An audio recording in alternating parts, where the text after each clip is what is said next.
Hello दोस्तों। Nifty के अंदर 23,700 के पुट में मैंने एंट्री प्लान की थी और 186 पे मुझे एंट्री मिली है और 919 को मुझे इसमें एंट्री मिली है। अब सबसे पहले इसमें मेरा क्या रहेगा कि इसमें मैं इनिशियल स्टॉप लॉस प्लान कर लूँगा। तो यहाँ हम स्टॉप लॉस अगर देखें तो वैसे देखा जाए तो ये वैलिड स्टॉप लॉस तो नहीं बोल सकते, लेकिन रिस्क मैनेजमेंट को देखते हुए मुझे एक बार तो स्टॉप लॉस सिस्टम के अंदर प्लेस करके रखना है, क्योंकि मैं स्टॉप लॉस के साथ कभी भी कॉम्प्रोमाइज़ नहीं करता हूँ। आपने मेरे वीडियो देखे होंगे। स्टॉप लॉस जो है मैं एक्सेप्ट करके चलता हूँ। क्यों? क्योंकि अभी तक ट्रेड अपना डेवलप हुआ नहीं है, और अगर यहाँ से ट्रेड डेवलप हो जाता है तो मेरा इसके अंदर इंट्राडे ट्रेड होने वाला है ये। और ट्रेड डेवलप होने के बाद में इस ट्रेड का परफेक्ट लॉजिक भी बताऊंगा। अभी जो स्टॉप लॉस है वो तो हमें अब यहाँ पर एक अच्छी बात है और एक बुरी बात है। क्या है अच्छी बात? जो ये डाउन की तरफ मोमेंटम आ रहा है पुट के अंदर, उसमें वॉल्यूम नहीं है, तो ये पुल बैक आप मान सकते हो। लेकिन सिर्फ इस बेस पे मैं स्टॉप लॉस को कभी कंप्रोमाइज नहीं करता, स्टॉप लॉस को नीचे की तरफ ट्रेल नहीं करता। चाहे मेरा स्टॉप लॉस हिट हो जाए और मुझे कंफर्मेशन कुछ मिले तो इस ट्रेड में मैं री एंट्री ले सकता हूँ, मुझे उससे कुछ भी प्रॉब्लम नहीं है, क्योंकि री एंट्री करना कुछ गलत नहीं है। वो भी मल्टीपल री एंट्री नहीं, सिंगल री एंट्री में कर सकता हूँ, या फिर मैं दूसरा सेटअप को अच्छा डेवलप होता है तो उसमें भी एंट्री कर सकता हूँ। अगर यहाँ से ट्रेड डेवलप हो जाए तो मैं जो स्टॉप लॉस है 176 जो है मेरा इनिशियल स्टॉप लॉस, उसको मैं हटाने वाला नहीं हूँ अभी। और टारगेट इसमें मैं 230 का टारगेट प्लान कर रहा हूँ। अब यहाँ से ट्रेड तो डेवलप हो जाना चाहिए, लेकिन प्रॉब्लम ये है कि पुट के अंदर अभी भी ट्रैपिंग हो सकती है, क्योंकि स्पॉट का एरिया जो है वो एक ट्रैप एरिया के पास में है। अब यहाँ पर दो चीज हो सकती है, या तो यहाँ से हमें ट्रैप करके मार्केट ऊपर चला जाए, या तो यहाँ से मोमेंटम के साथ गिर जाए। देखो हमारा ये स्टॉप लॉस जो है वो हिट हो चुका है अभी। अगर इस कैंडल का मुझे फॉलो अप नहीं मिलता है, पहले मुझे इस कैंडल का क्लोज होने का वेट करना पड़ेगा। सबसे पहले मैं ऐसे री एंट्री तुरंत प्लान नहीं करता हूँ, तो पहले ये कैंडल क्लोज का मैं वेट करूंगा, क्योंकि बहुत ज़्यादा इंपॉर्टेंट लेवल है। मैं आपको समझाऊंगा मैं क्यों ऐसा बोल रहा हूँ, उसको आप मिस मत करना। तो अगर ये कैंडल क्लोज हो जाता है और उसका फॉलो अप नहीं मिलता है तो एक छोटे से स्टॉप लॉस के साथ मैं री एंट्री प्लान कर सकता हूँ। और RSI भी ठीक है, कोई प्रॉब्लम नहीं है। अगर RSI भी मैं देखूँ तो मोमेंटम जो है वो रिवर्स हो रहा है RSI में, ठीक है, मैं पहले एंट्री कर लेता हूँ। अब देखो जैसा मैंने प्लान किया था उसके हिसाब से ही मैंने री एंट्री प्लान की है। अब मेरा इसमें स्टॉप लॉस क्या है? 181 पे एंट्री है और 175 मेरा स्टॉप लॉस है। तो मेरा जो स्टॉप लॉस है वो 6 पॉइंट का स्टॉप लॉस है। 175 जो है 174.90, मतलब 175 मेरा स्टॉप लॉस है इसके अंदर। और इस ट्रेड को मैं, ऐसा नहीं है कि मैंने ट्रेड लिया वापस मैं इसको एग्जिट कर दूंगा थोड़ा सा प्रॉफिट मिलेगा, तो नहीं। मैंने जो मेरा डिसाइडेड प्लान था वहां तक मैं टारगेट लेने वाला हूं। और मुझे कंफर्मेशन कब मिलेगा? स्पॉट के अंदर जो ये बुलिश कैंडल डेवलप हुई है इसका ब्रेकडाउन मिलते ही मेरा ये ट्रेड कंफर्म होने वाला है।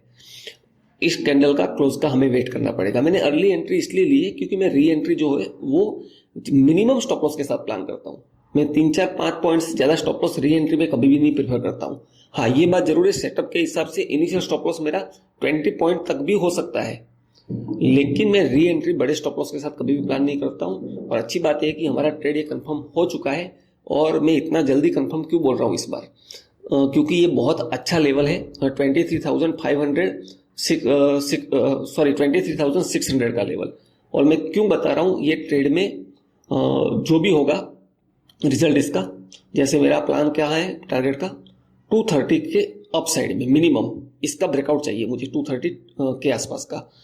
क्यों चाहिए? क्योंकि देखो अभी ये जो वापस ट्रेड में, अगर मैं यहाँ हमारी री एंट्री हुई इसलिए प्राइस अपसाइड में दिखा रही है, तो यहाँ से भी अगर मैं रिस्क मैनेजमेंट अगर ड्रॉ करता हूँ तब भी मेरा रिस्क मैनेजमेंट, ये मैं कैसे कर रहा हूँ रिस्क मैनेजमेंट ड्रॉ?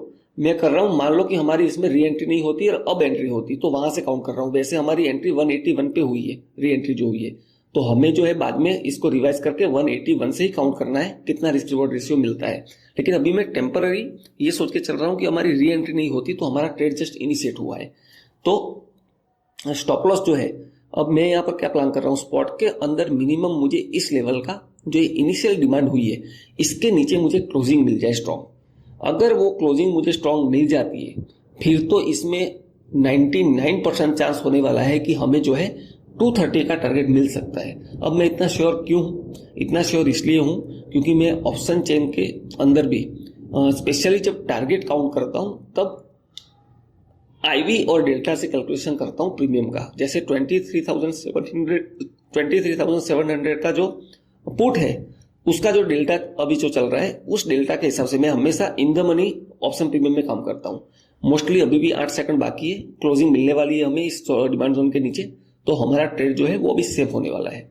लेकिन अभी मैं इसको स्टॉप लॉस को ट्रेल नहीं करने वाला हूं। क्यों नहीं करूंगा वो भी बताऊंगा। अभी आप क्या कर सकते हैं, मेरे वीडियो को लाइव देख के जो है सबसे पहले मैं ये बता देता हूं कि ये जो अपसाइड में मोमेंटम आया है 3 कैंडल बाइंग, उसका वॉल्यूम देखो। लोग मुझे बोलते हैं कि वॉल्यूम में डिटेल एनालिसिस का वीडियो बनाओ। मैं जरूर बनाऊंगा मास्टर क्लास सीरीज में। लेकिन अभी अब मैं रोज के वीडियो में जो छोटी छोटी चीजें समझाता हूँ, एक्सप्लेन करता हूँ, उसको समझिए। जो पुलबैक आ रहा था उसका वॉल्यूम देखो कितना कम था, और जो अभी ये 3 से 4 कैंडल जो बाइंग आई है उसका वॉल्यूम कितना इंक्रीज हुआ है। उसका मतलब ये है कि डाउन साइड प्राइस जा रही थी, उसमें कम लोग इंटरेस्टेड थे, और प्रीमियम पुट के प्रीमियम के अंदर वापस अपसाइड प्राइस जा रही है, उसमें ज्यादा लोग बाय कर रहे हैं। तो एक अच्छा इंडिकेशन होता है। जब भी प्राइस मूव करती है और वॉल्यूम के साथ मूव करती है तो फिर वो अच्छी चीज है। अब मैं यहाँ पर आपको ये बात बता रहा था कि जब मैं ये लाइव ट्रेड परफॉर्म करता हूं, यहाँ पर एक इंपॉर्टेंट लेवल है 204, इसका भी ब्रेकआउट मिल चुका है प्रीमियम के अंदर, तो ये अच्छी बात है। ये सेकंड इंडिकेशन है कि हमें टारगेट मिलने के सबसे ज्यादा चांसेस होते हैं। अब जो मैं आपको ये समझा रहा था कि जब भी मेरा लाइव ट्रेड अपना रनिंग ट्रेड होता है तब मैं प्रैक्टिकल वे में कैसे अप्रोच करता हूं, कौन से लेवल पे, उसको समझने की कोशिश करिए। और जब ट्रेड से एग्जिट होता है तो उसके बाद में ट्रेड में एंट्री लेने का लॉजिक डिटेल में एक्सप्लेन करता हूं हर ट्रेड में। आप देखोगे तो समझ में आएगा। तो उस लॉजिक को आप समझने की कोशिश करिए, उससे आपकी ट्रेडिंग स्किल जो है वो इंप्रूव होगी। मैं इसका कलर भी चेंज कर देता हूं क्योंकि ये डिमांड जोन था। अब मार्केट जो ये प्राइस है ना, इस डिमांड जोन तक वापस रीटेस्टिंग करती है। ऐसे केस में मैं इसको थोड़ा और अच्छे से डिमांड जोन को प्लॉट करता हूं। तो यहाँ पर क्लोजिंग थी और इसका लो था वीक का, वो ये था। तो ये प्रॉपर एक डिमांड जोन था जिसका ब्रेकडाउन हो चुका है, इसलिए मैंने इसका कलर चेंज किया है। क्योंकि ये ब्रेकडाउन होने के बाद क्या होता है, एज अ सप्लाई रिएक्ट करता है। सप्लाई रिएक्ट करेगा तो उसके ऊपर प्राइस मूव नहीं होनी चाहिए। तो यहाँ पर हमारी एंट्री हुई थी 23,600 पे, और वहां पर क्या इंपॉर्टेंट लेवल था वो भी एक्सप्लेन करूंगा। तो जो ट्रेड क्लोज होने के बाद में एक्सप्लेन करता हूँ लॉजिक, उससे आपकी ट्रेडिंग स्किल जो है वो इंप्रूव होगी। तो उसको आप मिस मत करिए और उस लॉजिक को अच्छे से समझिए और अपनी ट्रेडिंग स्किल को इंप्रूव करिए। अब यहाँ पर अब देखोगे तो अपना ट्रेड जो है डेवलप हो चुका है। लेकिन मैं अभी जो स्टॉप लॉस है वो अलग बात है कि मैं इसमें बड़ा स्टॉप लॉस नहीं लेने वाला हूँ अभी। एटलीस्ट 191 पे, क्योंकि 181 पे अपनी एंट्री हुई है, तो मैं एटलीस्ट 191 पे एग्जिट करूंगा। तब भी मुझे कोई भी प्रॉब्लम नहीं है, क्योंकि पहले ट्रेड में मुझे जो 10 पॉइंट का लॉस हुआ था वो 191 पे मैं एग्जिट करता हूं, तो वो भी मेरा जो है ग्रीन में क्लोज हो जाएगा। अब देखो वापस देखोगे तो ये वापस पुल बैक जो आ रहा है उसमें वॉल्यूम कम है। तो इसका मतलब ये नहीं है कि मैं स्टॉप लॉस को अपसाइड में टेल कर दूंगा, नहीं, मैं यहाँ पर प्राइस एक्शन का वेट करूंगा। अब यहाँ पर क्या प्राइस एक्शन में देखता हूँ, ये जो मैंने सप्लाई जोन पहले डिमांड जोन था उसका कलर चेंज के स्पॉट के अंदर कलर चेंज करके मैंने सप्लाई चेंज में जो कन्वर्ट किया है। पहले ग्रीन कलर था जिसको मैं डिमांड जोन से मार्क करता हूं, जिसका ब्रेकडाउन मिल चुका है। अभी मैंने कलर रेड किया है। तो मार्केट जो है उस सप्लाई जोन को टेस्ट करना अभी पेंडिंग है। उसको टेस्ट करने के चांस ऑलमोस्ट 90% होते हैं अगर मार्केट को नीचे की तरफ फॉल करना है अच्छे से। तो देखो ऑलमोस्ट इसी सप्लाई जोन पे ये ट्रेड कर रहा है। अब मैं इसकी छोटी छोटी जो माइक्रो लेवल की एनालिसिस होती है वो भी मैं शेयर करता हूं, उसको आप सीखिए और प्रैक्टिस करिए। आप यही कर सकते हो। जैसे मैं आपको एक चीज और बताता हूं, इसका जो सेंट्रल लेवल होता है, अभी ये लर्निंग आपको कहीं नहीं मिलने वाली है। ये बहुत ज्यादा प्रैक्टिस के साथ ये मैंने सीखा है जो आपको एक्सप्लेन कर रहा हूं। इसका सेंट्रल लेवल मैंने मार्क किया है। मैंने यहां पर जितना प्रैक्टिस किया है, इसका सेंट्रल लेवल है, वहां की लिक्विडिटी इसमें ट्रैप 99% होगी। देखना आप क्यों, क्योंकि वहां पर जो लूज बायर थे पुट के अंदर, मींस स्पॉट के अंदर जो लूज सेलर थे, उनको मार्केट जो है एग्जिट करवाएगा, उसके बाद प्रॉफिट बड़ा मिलेगा आपको। और वहां तक लोग होल्ड नहीं कर पाते। मैं ये नहीं बोल रहा हूं कि आपको होल्ड करना चाहिए, लेकिन मेरा स्टॉप लॉस है वो तो काफी नीचे है, और जब तक मेरे रिस्क के अंदर कोई ट्रेड मुझे मैनेज करना है तो वहां पर मैं प्रॉपर प्राइस एक्शन का वेट करता हूं। अब ऑलमोस्ट देखो, अब हाफ के पास वहां अभी तक भी लिक्विडिटी ग्रैब हुई नहीं है। तो यही ट्रैपिंग होती है, रियल ट्रैपिंग इसे ही बोलते हैं। अब ये कैसे हाफ आया है, कैसे निकाला है, ये मेरा, अब जब तक मार्केट में आप देखोगे इसका ब्रेकडाउन मिलना बहुत ज़रूरी है। और इसका ब्रेकडाउन कैसे मिलता है वो तो जो है हमें टाइम के साथ इसको वॉच करना पड़ेगा और उसके बाद पता चलेगा। अब बड़ी बात ये देखो, अब मैंने जो लाइन मार्क की थी 23,575, जो उस जोन का सेंटर जोन था, उसकी लिक्विडिटी अभी भी जो है स्पॉट के अंदर ग्रैब नहीं हुई है, तो मुझे वहां तक वेट करना पड़ेगा। 99% आज पता नहीं, अभी तक हुई नहीं है लिक्विडिटी, लेकिन 99% वो लिक्विडिटी ग्रैब करने की कोशिश करता है मार्केट और वहां पर ट्रैप करता है। तो हम वॉच करते हैं हमारा ट्रेड कैसे डेवलप होता है। वैसे हमें इसमें देखा जाए तो अब लॉस होने वाला नहीं है। मैं इस स्टॉप लॉस को और भी ट्रेल करूंगा बाद में। 181 पे एंट्री हुई थी तो 182 पे मैंने प्लेस कर दिया है। जो हमारी दोबारा री एंट्री हुई थी वहाँ कोस्ट टू कोस्ट है ये। अब यहाँ से अच्छी बात यह है कि लिक्विडिटी ग्रैब करे बिना हमें टारगेट की तरफ जा रहा है मार्केट। तो आज जो है वो सेंटर पार्ट का जो लिक्विडिटी था वो 1 पॉइंट से बच चुका है।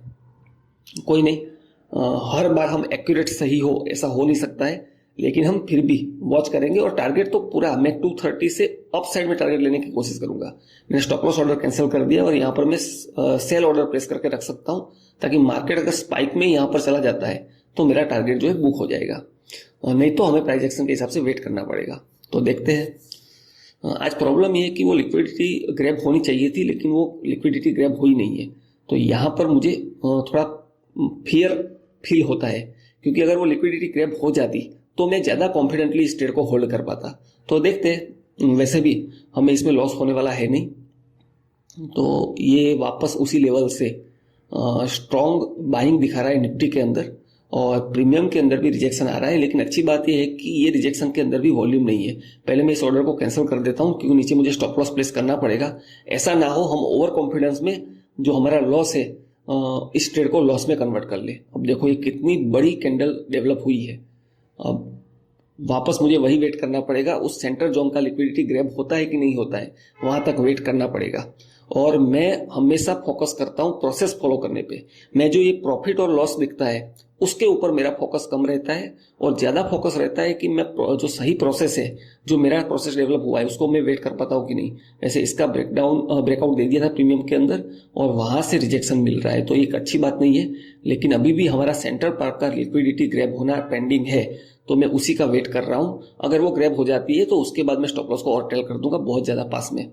ठीक है, उस जोन की लिक्विडिटी अब स्पॉट के अंदर ग्रैब हो चुकी है, देख लो आप। अब यहां से मार्केट इस कैंडल के बाद फॉलो अप नहीं देना चाहिए अगर मार्केट को फॉल करना है। तो मैं बहुत ज्यादा कॉन्फिडेंट होता हूं मेरे पर्टिकुलर सेटअप पे, क्योंकि मैंने बहुत ज्यादा बैक टेस्टिंग किया हुआ है। मैंने एक एक ट्रेड पे 500 से 1000 टाइम बैक टेस्टिंग किया हुआ है, तब जाके मेरा ये कॉन्फिडेंस डेवलप हुआ है। ठीक है, कोई बात नहीं, अगर मुझे लॉस मिलता है तो मैं इसके नीचे जो है ज़्यादा से ज़्यादा 191 पे मैं लॉस अपना एक्सेप्ट कर लूंगा। लॉस मीन्स प्रॉफिट ही एक्सेप्ट करूंगा, ट्रेलिंग स्टॉप लॉस। हमें इस ट्रेड में वैसे लॉस तो हो ही नहीं सकता अभी, क्योंकि 181 पे एंट्री हुई है। मैं 192 पे भी निकलता हूं तब भी मेरे को 10 पॉइंट इस ट्रेड में मिलने वाले हैं। तो पहले मेरे जो 10 पॉइंट गए थे वो मेरे 10 पॉइंट इस ट्रेड में वापस मिल जाएंगे, और मैं कोस्ट टू कोस्ट डे को क्लोज कर दूंगा। फिर मार्केट क्या है, ऐसे टाइम पे साइडवेज हो सकता है, और मुझे साइडवेज मार्केट में ट्रैप कभी भी नहीं होना है। तो ये हमारा सेकंड ट्रेड है। वैसे ये पहला ही ट्रेड है। देखो अब यहाँ से लिक्विडिटी ग्रैब हो चुकी है, यहाँ से रिजेक्शन देखो, यही लिक्विडिटी ग्रैब जो मैं बात कर रहा था। मार्केट ने कितना ट्रैप किया है, जो लूज पुट बायर थे उनको मार्केट ने बिल्कुल निकाल दिया है, और इसी की मैं बात कर रहा था। अब ये लाइव है, ऐसा तो नहीं है कि चार्ट बनने के बाद मैं आपको दिखा रहा हूं। इसीलिए प्रैक्टिकल लर्निंग जो रनिंग ट्रेड होता है उसको आप अच्छे से सीखिए, और ऐसी छोटी छोटी बातों से ही आप सीख पाओगे। तो ठीक है, अगर टारगेट की तरफ यहाँ से मोमेंटम मिलता है तो मैं स्टॉप लॉस ऑर्डर को कैंसिल करके आज अप साइड में सेल ऑर्डर प्लेस करूंगा, और मैं टारगेट जो है वो बुक करने वाला हूँ। अब आप सोचोगे कि आप टारगेट क्यों बुक कर रहे हो। देखो, मैं टारगेट पे जाने के बाद कोई भी इमोशन नहीं रखता हूँ मेरे के अंदर। अभी मैंने अपने आप के माइंडसेट को ऐसे डेवलप किया है कि मेरे जब मैं टारगेट के पास आता हूँ तो मेरे अंदर जो है, ये पहले मैं यहाँ पर सेट कर देता हूँ। देखो 233 के आसपास जब प्राइस 234 के आसपास प्राइस पहुंचेगी तो ऑटोमेटिक मेरे ट्रेड से एग्जिट होने वाली है। क्यों? क्योंकि मैं टारगेट के पास हूँ, और टारगेट के पास मैंने अपने माइंडसेट को ऐसे डेवलप किया है कि मुझे जो टारगेट मिलता है मैं उससे हैप्पी हूँ, मुझे और ग्रीड नहीं है कि मैं और बड़ा प्रॉफिट कर लूँ। मुझे मेरा फोकस रहता है कंसिस्टेंसी के साथ एक प्रोसेस को फॉलो करते हुए टारगेट बुक करना और मार्केट से एग्जिट हो जाना, बस। एज अ ऑप्शन बायर आपको यही करना होता है। अब मैं इसमें 100% कॉन्फिडेंस हूँ कि मेरा टारगेट जो है 233 के अप साइड में मुझे मोमेंटम मिल जाएगा, क्योंकि स्पॉट के अंदर स्ट्रॉन्ग कैंडल डेवलप होती हुई दिख रही है और इस कैंडल अगर ये क्लोज होती है और इसका हल्का भी फॉलोअप मिलेगा तो मेरा टारगेट इजीली अचीव होने वाला है। तो मुझे इसमें कुछ भी डर नहीं। और ये कैंडल अच्छी क्लोज हुई है तो हल्का सा भी अगर ये इसका फॉलोअप मिलेगा, और मिलना चाहिए, 100% मिलना चाहिए, क्योंकि ऊपर से लिक्विडिटी ग्रैब हो चुकी है। तो मैं यहाँ पर मैं टारगेट जो है हमारा जो टारगेट था उसको डिसाइडेड टारगेट पे एग्जिट लेने वाला हूँ। और आप देखोगे यहाँ पर वॉल्यूम कम होने लगा है, लेकिन मेरा टारगेट अगर मुझे मिलता है, ठीक है, टारगेट से ऊपर ही हम यहाँ पर मैं टारगेट को, ठीक है, और ये अपना टारगेट जो है वो बुक हो चुका है। 233.60 के आसपास हमारा टारगेट बुक हो चुका है। अब मैं आपको इस ट्रेड के पीछे के लॉजिक को भी एक्सप्लेन करूंगा। अब इसमें हमने ऑलमोस्ट 1:8 के आसपास प्रॉफिट बुक किया है, वो मैं आपको एक्सप्लेन करूंगा बाद में। अब मैं आपको इस ट्रेड के पीछे का जो लॉजिक एक्सप्लेन करूंगा ना, उसको डिटेल में समझना, उससे आपकी ट्रेडिंग स्किल इंप्रूव होगी, ना कि मेरा प्रॉफिट देख के। तो जिसको समझना है वो वैसे पूरा वीडियो देखने वाला है, कोई प्रॉब्लम नहीं है। अगर एक आदमी भी अगर पूरा वीडियो देखता है, समझता है, तो मैं ये मान के चलता हूं कि मेरा जो वीडियो बनाने का मोटिव था वो क्लियर हो चुका है। तो इसीलिए अब मैं इसका लॉजिक एक्सप्लेन करूंगा डिटेल में। आज हमारा क्या सेटअप था और हमने क्या देख के एंट्री ली है। पहले मैं बता देता हूं कि हमारा यहाँ पर 184 है, लेकिन मैंने 181 पे एंट्री हो चुकी थी हमारी। और वहां से जो मैंने टारगेट बुक किया है, स्टॉप लॉस हमारा इनिशियल था, इसी कैंडल का लो हमारा स्टॉप लॉस था। ये 6 पॉइंट का स्टॉप लॉस था, 181 पे एंट्री हुई थी। और टारगेट जो मेरा था इसमें वो 230 के अप साइड में जो भी मिले वो मुझे बुक करना था। तो हमें 233.60 मतलब 234 के आसपास हमारा टारगेट बुक हुआ है। ठीक है, कोई बात नहीं है। अब मैं आपको लॉजिक समझाता हूँ निफ्टी के स्पॉट चार्ट पे। आप अगर थोड़ा, मैं बड़े स्क्रीन पे वीडियो रिकॉर्ड करता हूँ, तो अगर जूम आउट करना पड़े तो आप जूम करके भी देख सकते हो इसको। मैं क्या इसमें नोटिस कर रहा हूँ, देखो कल से मार्केट में एक बाइंग मोमेंटम आया था। कल एक्सपायरी भी थी मंथली। मैंने कल का वीडियो जो बनाया है कि मार्केट साइडवेज रह सकता है, उसको अच्छे से देखना, बहुत इंपॉर्टेंट वीडियो है। और यहां पर कहां से सेलिंग आया था, इस लेवल से। और एक्सपायरी के दिन ऐसे लेवल जब डेवलप होते हैं ना, तो उसका ब्रेकआउट होना बहुत मुश्किल होता है। इसको मैं हाईलाइट कर देता हूं, ठीक है। अब मार्केट ने पूरे दिन क्या किया है, पूरे दिन उस लेवल को ब्रेकआउट नहीं कर पाया है। देखो अब ये जो आपको ब्रेकआउट दिख रहा है, ये लेवल जो दिख रहा है, ये प्रीवियस डे हाई लेवल है। कौन सा? पीडीएच लेवल है। मैं इसको टेक्स्ट में लिख भी देता हूं ताकि काफी कुछ लोग बोलते हैं कि समझ में नहीं आता, तो वो समझ पाए। तो ये पीडीएच लेवल है, previous day high, swing high, previous day का स्विंग हाई है। ठीक है। अब मार्केट ने इस लेवल को कल क्या किया है वो उसको थोड़ा अच्छे से ऑब्जर्व करते हैं। इसको मैं मॉर्निंग में एनालिसिस किया था, इसलिए मेरा अर्ली मॉर्निंग का ट्रेड हो चुका था। इसको आप ध्यान से देखोगे तो कल की ये कैंडल थी जो 3:29 की लास्ट कैंडल थी, वहां पर लिक्विडिटी ग्रैब करी थी स्पॉट के अंदर। देखो आप यहां पर ये जो है इसके ऊपर के स्टॉप लॉस थे वो हंट किए थे लास्ट कैंडल में, इस पीडीएच लेवल का। तो ये पीडीएच लेवल की लिक्विडिटी ग्रैबिंग का सेटअप था, उसके हिसाब से मेरा ये ट्रेड प्लान था, इसीलिए मैंने अर्ली एंट्री प्लान की है। चलो कोई प्रॉब्लम नहीं है। तो एक चीज आपको माइंड में क्लियर हो गया कि ये मैंने लिक्विडिटी ग्रैब सेटअप पे काम किया और यहाँ पर स्टॉप लॉस बहुत कम होते हैं। तो मैंने 919 को ट्रेड लिया था, पहला एंट्री जो लिया था उसकी बात कर रहा हूँ, क्योंकि पहले कैंडल का क्लोज का मुझे वेट करना पड़ा था। तो उसके बाद यहाँ पर सेलिंग का ट्रेड था अपना स्पॉट के अंदर। तो यहां पर मैंने 919 को एंट्री प्लान करी थी इसमें, और इसको अगर मैं मार्क करता हूं तो कहां पर निकल के आता है, इस एरिया पे, यहां पर। और यहां पर मुझे रिस्क मैनेजमेंट को देखते हुए, क्योंकि ट्रेड डेवलप नहीं हुआ था, इसलिए एक बार मुझे एग्जिट लेनी पड़ी।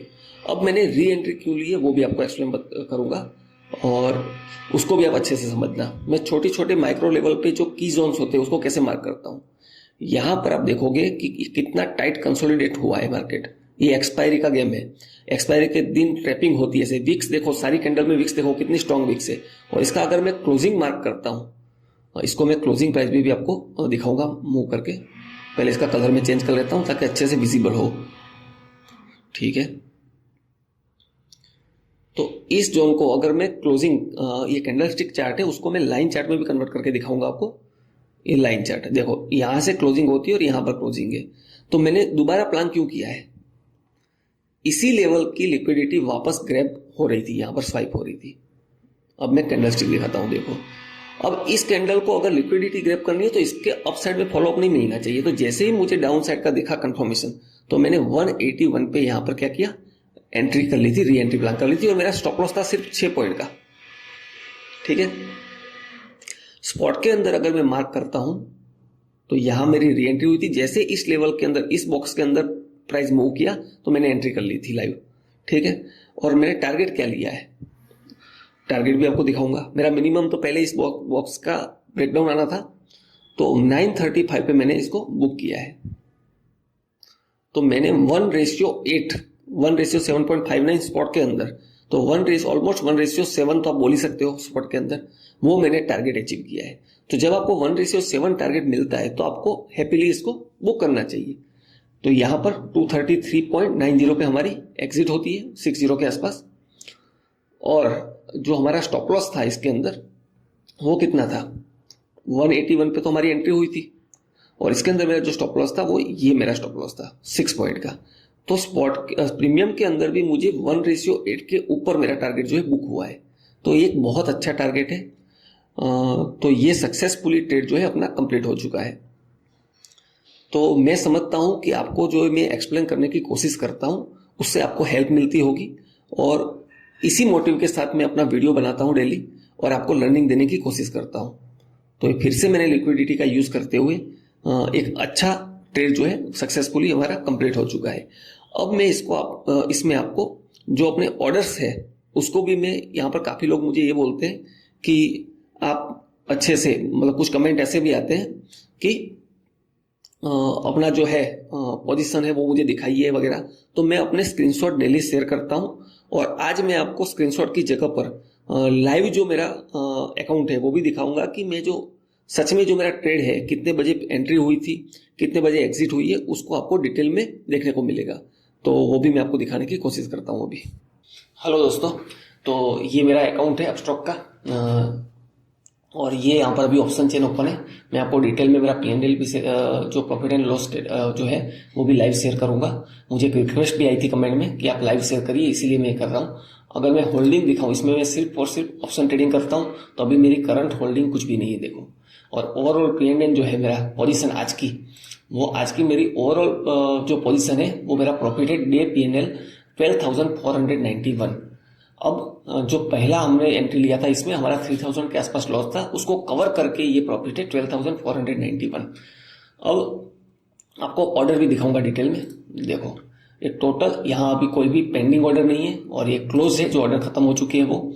तो इसमें 7 ऑर्डर जो आपको दिखा रहे हैं, इसमें से 3 जो है वो कैंसिल ऑर्डर है और 4 अपने कंप्लीट ऑर्डर है, जिसमें हमारी एक बार एंट्री हुई थी उसमें एग्जिट ली थी, दोबारा हमने री एंट्री करी थी उसका ऑर्डर है ये, और उसके बाद एग्जिट करी थी सेम स्ट्राइक प्राइस में, उसका ऑर्डर है। तो इसको डिटेल में देखोगे तो 23,700 पुट में हमने सबसे पहले 919 को एग्जिट एंट्री प्लान करी थी, और उसमें हमने बाय किया था प्रीमियम, 300 क्वांटिटी थी हमारी, और हमारी जो एवरेज प्राइस थी आप देखोगे तो 186 पे हमारी जो है वो एंट्री हुई थी। उसको हमने 921 पे जो है एग्जिट किया था 176 पे। लाइव अपने लाइव ट्रेड में आपने देखा होगा। अब क्यों एग्जिट किया था उसको मैंने लाइव ट्रेड में डिटेल में एक्सप्लेन किया हुआ है। उसके बाद वापस जब हमें ट्रेड में कंफर्मेशन के साथ एंट्री मिलती है एक लॉजिक के साथ, तो मैं इसमें 922, क्योंकि उस कैंडल का फॉलोअप नहीं मिला था जैसा प्लान था, और वहां से बाइंग दिखने को मिली थी अपने को प्रीमियम के अंदर, इसीलिए मैंने यहाँ पर, और वॉल्यूम का कंफर्मेशन भी था, तो मैंने वापस री एंट्री प्लान की थी, वो 181 पे थी। और बाद में जो ये 3 कैंसिल ऑर्डर है वो आपको पता होगा लाइव में, पहले मैंने जो स्टॉप लॉस प्लेस किया था उसको कैंसिल किया था, और अप साइड में सेल करने के लिए एक ऑर्डर प्लेस किया था, लेकिन वापस रिजेक्शन आया तो मैंने इस ऑर्डर को कैंसिल कर दिया था, और वापस जो है मैंने स्टॉप लॉस प्लेस कर दिया था सिस्टम के अंदर। फिर वापस हमारी डायरेक्शन में जब मार्केट मूव हुआ तो मैंने इस ऑर्डर को कैंसिल करके यहाँ पर सेलिंग ऑर्डर प्लेस करके यहाँ में 233 पे हमें एग्जिट मिली थी। तो मैं ये उम्मीद करता हूं कि आपको मेरे वीडियो से लर्निंग मिलती होगी, और जो है आपको सीखने को मिलता होगा, और आपकी ट्रेडिंग स्किल इंप्रूव हो रही होगी। कुछ लोग मुझे बोल रहे थे कि आप P&L जो प्रॉफिट एंड लॉस है वो अच्छे से दिखाइए। उसकी लिंक शेयर करें, तो इसलिए मैंने आज लाइव दिखाया है आपको। बाकी मैं जनरली इसका क्या करता हूँ, स्क्रीनशॉट प्रेस कर देता हूँ ताकि आपको इससे समझ में आ पाए। मैं ये स्क्रीनशॉट भी क्यों शेयर करता हूँ, मैं आपको इसलिए करता हूँ ताकि आप इस टाइम पे अपने निफ्टी पे चार्ट पे जाके वहां पर प्रैक्टिकल वे में मैं कहां पर एंट्री लेता हूं उसको मार्केट क्लोज होने के बाद भी आप ऑब्जर्व करो और इससे सीखो। यही मेरा मोटिव है, मेरा मेन मोटिव यही है, लर्निंग देना। मैं यहाँ पर कोई भी टिप्स दे दूं इस पॉइंट ऑफ व्यू से मैं ये वीडियो नहीं बनाता हूं। मैं सिर्फ और सिर्फ लर्निंग देने की कोशिश करता हूं। जो मेरी स्किल है उससे आपको मैं प्रॉफिट कर पा रहा हूं। मेरे प्रॉफिट और लॉस से आपको फर्क नहीं पड़ेगा, आपको फर्क पड़ेगा आपकी ट्रेडिंग स्किल इंप्रूव होगी उससे। तो आप कोशिश करिए मेरे वीडियो से लर्निंग लेके अपनी जो है ट्रेडिंग स्किल इंप्रूव करें। मैंने अभी 2 दिन पहले मास्टर क्लास एपिसोड 2 बनाया है जिसमें स्पेशली स्कैल्पर के लिए वीडियो है बना हुआ। उस वीडियो को आप मिस मत करना। मैं अगर ऐसा होगा तो डिस्क्रिप्शन के अंदर उसका लिंक डाल पेस्ट कर दूंगा, वहां से आप देख सकते हो या मेरे चैनल पे जाके आप देख सकते हो। तो अभी आने वाले टाइम पे सैटरडे, संडे और मंडे भी हॉलीडे है मार्केट के अंदर ईद का, तो 3 दिन का जो है गैप है। तो 3 दिन को आप बेस्ट तरीके से यूटिलाइज कर सकते हो। मेरा मास्टर क्लास एपिसोड 1 जिसमें रिस्क मैनेजमेंट के ऊपर और माइंडसेट के, एक प्रोफेशनल ट्रेडर का कैसा माइंडसेट होना चाहिए उसके ऊपर डिटेल में मैंने थियोरी बेस्ड वीडियो बनाया है जो ऑलमोस्ट 40 मिनट के आसपास का है। और सेकंड वीडियो मैंने मास्टर क्लास एपिसोड 2 बनाया है जिसमें जो आपको है उस वीडियो में आपको स्पेशली स्कैल्पर का कैसा माइंडसेट होना चाहिए, स्कैल्पिंग क्या होती है, उसमें एक बिगिनर ट्रेडर भी समझ सकता है, उस हिसाब से 5 लाइव ट्रेड करके मैंने उसको एक्सप्लेन किया है। तो उस दोनों वीडियो को आप वॉच करिए और उससे लर्निंग लेने की कोशिश करिए और उस ट्रेड्स को आप बैक टेस्ट भी करिए। और कल भी मैंने एक अच्छा माइक्रो लेवल को कैसे मास्टर किया जाता है उसके ऊपर भी लाइव ट्रेड करके मैंने एक वीडियो बनाया है जो छोटा। मुझे कुछ लोग बोलते हैं कि वीडियो काफी बड़े हो जाते हैं। देखो मैं मेरा बेस्ट देता हूँ एक्सप्लेन करने, मैं एक अच्छा ट्रेडर हूँ, लेकिन हो सकता है मैं अच्छे से समझा ना पा रहा हूँ, तो वो धीरे धीरे मैं इंप्रूव करने की उसको कोशिश कर रहा हूँ और आप उसको समझने की कोशिश करिए। वीडियो थोड़े बड़े हो जाते हैं सही बात है, लेकिन जिसको सीखना है, जिसका फोकस लर्निंग पे, वो बड़े वीडियो देखेगा, क्योंकि ऐसे मैंने बहुत सारे वीडियो देखे तभी जाके मैं खुद इंप्रूव कर पाया हूँ। तो होप मैं ये समझता हूँ कि आपको एक हेल्प मिल रही होगी, और अगर आपको हेल्प मिलती है तो मेरे चैनल को सब्सक्राइब करिए, शेयर करिए, और कुछ भी डाउट हो तो मुझे कमेंट में पूछिए, मैं उसको उसका आंसर देने की कोशिश करूंगा। और मिलते हैं हम डायरेक्ट ट्यूसडे को मिलेंगे एक नई लर्निंग के साथ, नए वीडियो के साथ। Thank you.